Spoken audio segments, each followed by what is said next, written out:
ગમે કોઈ પુરુષ આટલો સુંદર પરિચય એક સ્ત્રીનો આપે તો, કારણ કે બહુ સારા ભાવો હોય નહીં અમારી માટે. વધીને સારો ભાવ હોય તો બેન બહુ દેખાવડા છે એટલું જ હોય, એથી વિશેષ ન હોય. હશે. મને કહેતા બહુ જ આનંદ થાય છે કે આ ઇતિહાસનો બદલાવનો એક જે ફેઝ છે એમાં હું ને શૈલેષભાઈ સાક્ષી બનવાના છીએ. એક ઇતિહાસ જે કરાચીથી શરૂ થયો અને કોટડા સુધી આવ્યો, આ બંનેના વચ્ચેના મધ્યાંતરમાં અમે લોકો બંને છીએ. ગમે ક્યારેક કોઈક ઇતિહાસના રચયિતા હોય, કોઈ ઇતિહાસ બદલાવી શકનારા હોય, અને અમે બંને મિત્રો એના સાક્ષી છીએ કે જ્યારે આમથી આમ પ્રવાહ બદલાઈ રહ્યો છે ત્યારે અમે અહીંયા છીએ. એક વાતથી હું મારી વાતને શરૂ કરું. હું ચોક્કસ ખુશીની વાત કરીશ, કારણ કે હું મારા બાળકોની વાત ન કરું તો હું જે જીવી છું એ હું અહીં સુધી ન લાવી શકું એવું કહેવાય. એક ફ્લોરિડામાં સુંદર મજાની મા દીકરી રહેતા હતા. દીકરીએ નક્કી કર્યું હતું કે લગ્ન જેવી વ્યવસ્થામાં પડવું નથી, જીવન જીવવું છે, માણવું છે.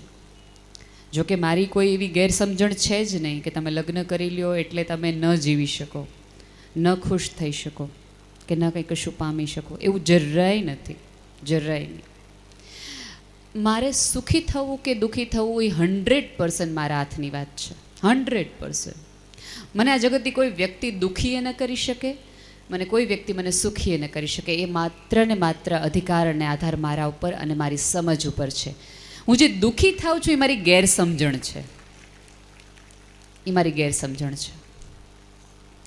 ફ્લોરિડાની એ દીકરી સરસ મા દીકરી બંને કમાય છે, જીવન જીવે છે, વીકેન્ડમાં મજા કરે છે, આમથી આમ ફરે છે. સમય જતાં માને વૃદ્ધત્વ આવે છે અને મા માંદી પડે છે.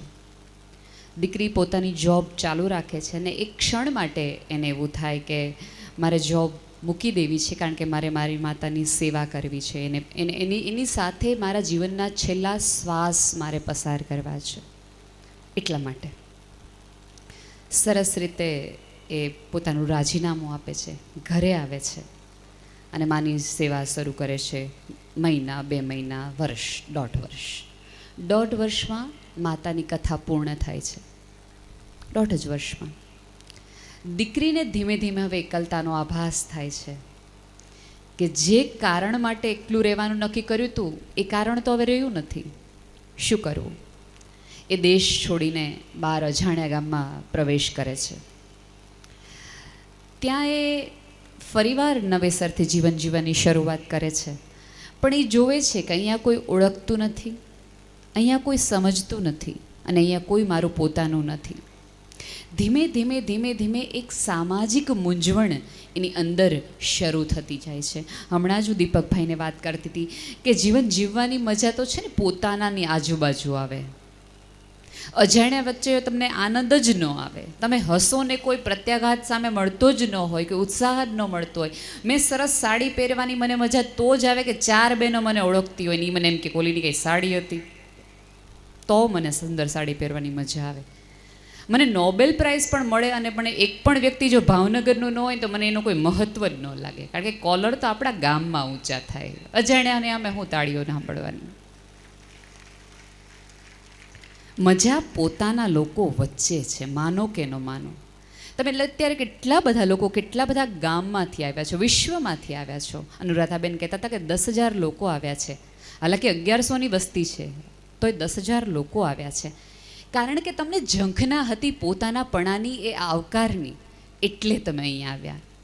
તમને ઈચ્છા હતી કે કોઈક એવો ઓળખીતો અવાજ, કોઈક એવી ઓળખીતી આંખ, કોઈક ઓળખીતું સ્મિત તમને બોલાવે, ભણકારે, કે જેની તમે ભૂલાઈ ગયા છો, જે તમને એમ થાય છે કે આના વગર બધું જ અધૂરું છે. એવી વ્યક્તિ ફ્લોરિડાની એ છોકરી આવા અજાણ્યા ગામમાં આવું બધું જાણીતું કશુંક શોધી રહી છે, મૂંઝાઈ રહી છે. જે ફ્લેટમાં રહે છે એમાં રહેવા આવ્યાને 2-2.5 મહિના થઈ ગયા, પણ કોઈ જ કોઈને ઓળખતું નથી.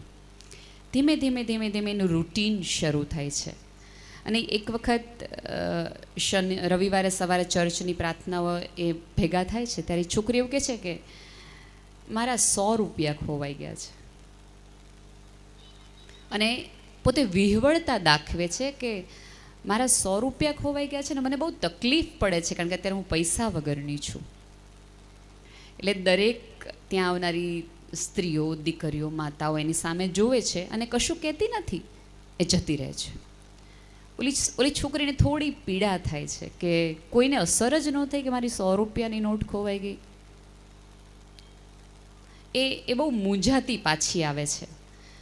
અને સવારે ઉઠે છે તો એક બારણું ખખડાવીને એક આસ્થા નામની છોકરી આવીને એવું કહે છે કે તારી 100 રૂપિયાની નોટ મને ત્યાં ચર્ચમાં મળી હતી, તારી 100 રૂપિયાની નોટ. વળીને 2 કલાક થાય છે એટલે પ્રેમ નામની એક છોકરી આવીને એવું કહે છે કે તારી 100 રૂપિયાની નોટ તો તારા ટેબલ નીચે જ હતી, તું ભૂલી ગઈ હતી. એ છોકરી 100 રૂપિયાની નોટ લઈ લે છે. થોડી વાર થાય છે ત્યાં શ્રદ્ધા નામની એક છોકરી આવે છે અને એવું કહે છે કે તારી 100 રૂપિયાની નોટ તે દિવસે આપણે ત્યાં કોફી પીવા બેઠા હતા ને ત્યારે મેં જોયું કે ત્યાં પડી ગઈ હતી. એ છોકરી ફરીવાર 100ની નોટ લઈ લે છે. એક છેલ્લી વૃદ્ધ સ્ત્રી એની પાસે આવે છે જેનું નામ જ માતૃત્વ હોય છે. એવું કહે છે કે બેટા તારી 100 રૂપિયાની નોટ છે. મને આજે જડીને ત્યારે મને એવો વિચાર આવ્યો કે તારી ખોવાઈ ગઈ હતી એટલે તારી જ હશે. હાલાકી એ છોકરીની કોઈ 100ની નોટ ખોવાણી નહોતી, કોઈ જ 100ની નોટ ખોવાણી નહોતી. એ ટ્રાય કરી કે છે કોઈ કે મારું ખોવાઈને કોઈ એનું ગોતીને એમ કે મારું પોતાનું દઈને આપે કે આ રે આ તારું છે. મિત્રો, આજે આ પાટીદાર સમાજે જે અહીંયા ભેગા થયા છે ને, કાં તો કોકની 100ની નોટ ખોઈ નાખો અને કાં પોતાની જડી ગયેલી એને આપી દો. એટલા માટે તમને અહીંયા ભેગા કરવામાં આવ્યા છે. આનંદ છે કોઈકને રાજી કરવાનો. તમે તમારા જીવનના સુખની યાદી વિચારશો ને તો હું લેખિતમાં આપવા તૈયાર છું. આટલા બધા વચ્ચે 100% એવી જ યાદી હશે કે જ્યારે તમને કોઈકને તમે રાજી કર્યા હોય, ત્યારે તમને ઊંઘ આવે, ત્યારે તમને આનંદ આવે. તમે ઈચ્છો કે તમે કોઈક વ્યક્તિના સુખનું કારણ હો, જાણે અજાણે. એ સન્માન માન માટે કોઈ પણ ઓલા માટે હોય, એનો આનંદ જ એ હોય કે જે તમે કોઈકને સુખી કર્યા છે. અને ભાઈએ કીધું એમ કે સ્ત્રીઓની વાત સ્ત્રીઓ કરે તો થોડા સારા લાગે. હા, બહુ જ સભાનતાપૂર્વક હું સ્વીકારું છું.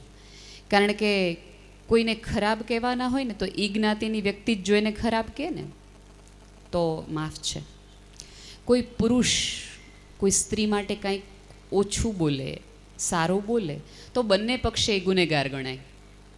એ તો પુરુષ છે એટલે કહે જ ને, એને શું ખબર કે સ્ત્રીની પીડા શું છે. પણ હું સ્ત્રી છું એટલે મને પીડા ખબર છે, મને દુઃખ ખબર છે, મને મૂંઝવણ ખબર છે, મને ગભરામણ ખબર છે. અજાણ્યા લોકો વચ્ચે જાણીતા થઈને રહેવાની તકલીફ શું છે મને ખબર છે. એ મને ખબર છે એટલે મને અધિકાર છે. 3 દિવસ પ્રોગ્રામ માટે બહાર નીકળું છું તો મારે 3 દિવસ ઘરની રસોઈની વ્યવસ્થા કરીને કામવાળીને પટાવવાની મને ખબર છે. એટલે મને અધિકાર છે સ્ત્રીઓ માટે કહેવાનો. પણ આપણે ત્યાં પ્રોબ્લેમ એ છે કે દરેક લોકો પાસે સ્ત્રીના ફરજોની યાદી તૈયાર રેડીમેડ છે. આટલું સ્ત્રીઓએ કરવાનું હોય. પણ આપણે બધાએ સ્ત્રીઓના અધિકારની યાદી ખોઈ નાખી છે, માનો કે ન માનો. અને સ્ત્રીઓ જે અધિકારોની યાદી લઈને બેસે છે અને ફરે છે ગામમાં સ્ત્રી સ્વતંત્રતાના નામે, એ સાવ ખોટી યાદી છે. એની એને જરૂર જ નથી. માય ચોઇસ નામનો વિડીયો આવ્યો ત્યારે મેં લગભગ મારી જાતથી લઈને કેટલી સ્ત્રીઓને પૂછ્યું હતું કે એકચ્યુઅલી તમને આ ફ્રીડમ જોઈએ છે? ટ્રસ્ટ મી, કોઈ સ્ત્રીએ એવું મને નહોતું કીધું કે હા અમારે તો આવી જ ફ્રીડમ જોઈએ છે.